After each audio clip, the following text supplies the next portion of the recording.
अब सुन लो, अब हामिद साहब, अब हामिद साहब सुन लो मेरी बात।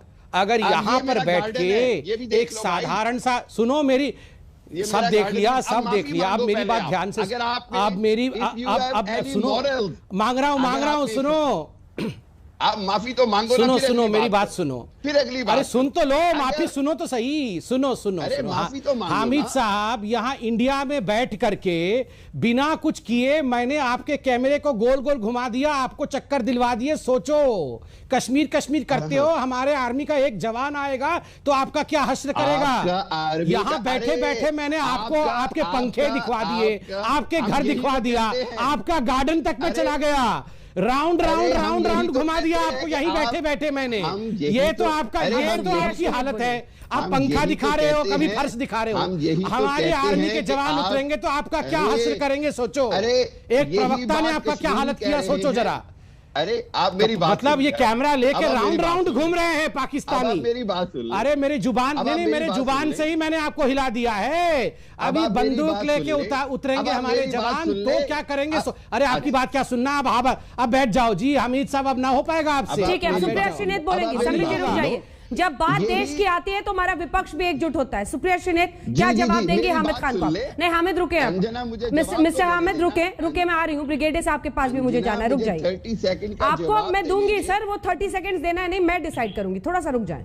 सुप्रिया जी, मैं सबसे पहले तो हामिद खान साहब से एक बात कहना चाहती हूँ। आप हिंदुस्तान के मुसलमानों की फिक्र मत करिए, क्योंकि हिंदुस्तान के मुसलमान केरल से कश्मीर तक वतन परस्त है।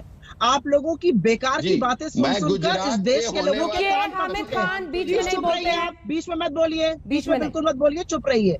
आपको मैं एक सलाह दे देती हूँ, आप जो सांप को दूध पिला रहे हैं ना तालिबान में, वो सांप पलटकर आप ही को काटेगा। उसने यूएस के साथ भी किया, रशिया के साथ भी किया, और आपका तो वो हश्र होगा जो आपके सॉइल से भारत विरोधी संगठन चल रहे हैं, चाहे वो लश्कर तैयबा हो, चाहे वो जेईएम हो, चाहे वो एलईटी हो। और जिस तरह का स्वागत आप लोग तालिबान का कर रहे हैं, ये सांप पलट कर एक दिन आप ही को डसेगा।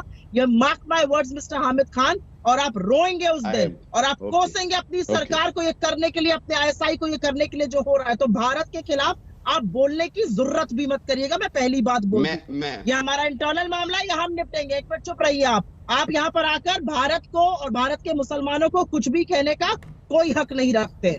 जहां तक तालिबान की बात है, हमें जैसा, please keep quiet, offer me the courtesy that I offered you when you were speaking against my country. Keep quiet now and listen to me. और जहां तक भारत के तालिबान से, no, you will have a right when your turn arrives. That's how we debate in India. In Pakistan, maybe you speak over each other. Keep quiet and listen to me now. Yes, but you don't give equal chance to the person who is... रुके। और जहां तक तालिबान की बात रही, भारत सरकार को ये फैसला करना होगा, और इस पर पक्ष और विपक्ष दोनों मिलकर ये बात करेंगे। मुझे लगता है कि तालिबान एक टेरर संगठन है। मोदी जी ने न गुड तालिबान न बैड तालिबान की बात करी है, और मुझे ऐसा लगता है कि सरकार will have to walk the talk. लेकिन वो बात भाजपा के प्रवक्ता और मैं करेंगे, वो हामिद खान और ब्रिगेडियर साहब यहाँ बैठ के हमें नहीं बताएंगे हमें क्या करना है। आपकी जानकारी के लिए मैं बता दूं, जिस सांप को आप पिला रहे हैं दूध, वही एक दिन आपको पलट के डसेगा, वो देखिएगा। ब्रिगेडियर हारिस खान नवाज, अब एक सेकंड, मिस्टर हारिस नवाज साहब, मैं आ रही हूँ सर, बारी बारी से आ रहे हैं ना सबके पास, एक साथ बोलेंगे तो कोई नहीं सुन पाएगा आपकी बात। मेरा सवाल आपसे ये है कि आतंकवाद और आतंक का जब ऐसे राज होता है तो तालियां जो बजाई जा रही हैं, अब कश्मीर को लेकर तमाम जो सवाल उठ रहे हैं, इसको लेकर अलकायदा पर क्या कहना है आपका? देखें, आपको प्रॉब्लम ये है सबसे बड़ी कि क्योंकि वहाँ तालिबान आए हैं, उन्होंने एक पॉलिसी अनाउंस की है कि वो अपनी सरजमीन किसी के खिलाफ इस्तेमाल नहीं करने देंगे। आपको प्रॉब्लम ये कि आपकी रॉ की इन्वेस्टमेंट, आपकी गवर्नमेंट की इन्वेस्टमेंट जो अफगानिस्तान में, वो सारी ज़ाया हो गई। आपके कनेक्शन ख़त्म हो गए। ना वह तहरीक तालिबान को आप सपोर्ट करेंगे, ना दाइश को करेंगे, और जिसकी वजह से पाकिस्तान में अमन होगा। हमें ये कुछ, आप लोग लश्कर जैश पालते रहेंगे इन सबको? अगर अफगानिस्तान में अमन होगा, सर आप लोग लश्कर जैश इन सबको पालते रहेंगे यूं ही? आपको लेबर के साथ रहना ही नहीं आता। You are the most hostile and terrorist. सवाल, इनको आवाज नहीं जा रही क्या? आवाज जा रही है? ब्रिगेडियर नवाज, पाकिस्तान को कश्मीर, ब्रिगेडियर नवाज, आपको आवाज जा रही है? आप लश्कर और जैश इन सबको यूं ही पालते रहेंगे?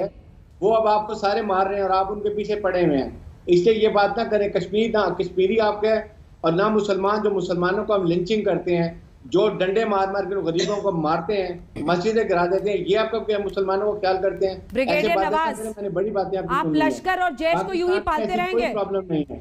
मुझे तो लगा था कम से कम वहां की सेना वालों में थोड़ी सी हिम्मत होगी, वरना आप ऐसे भागते नहीं मेरे सवाल से ही भाग खड़े हो रहे हैं आप, वरना सामना कीजिए ना मिस्टर नवाज।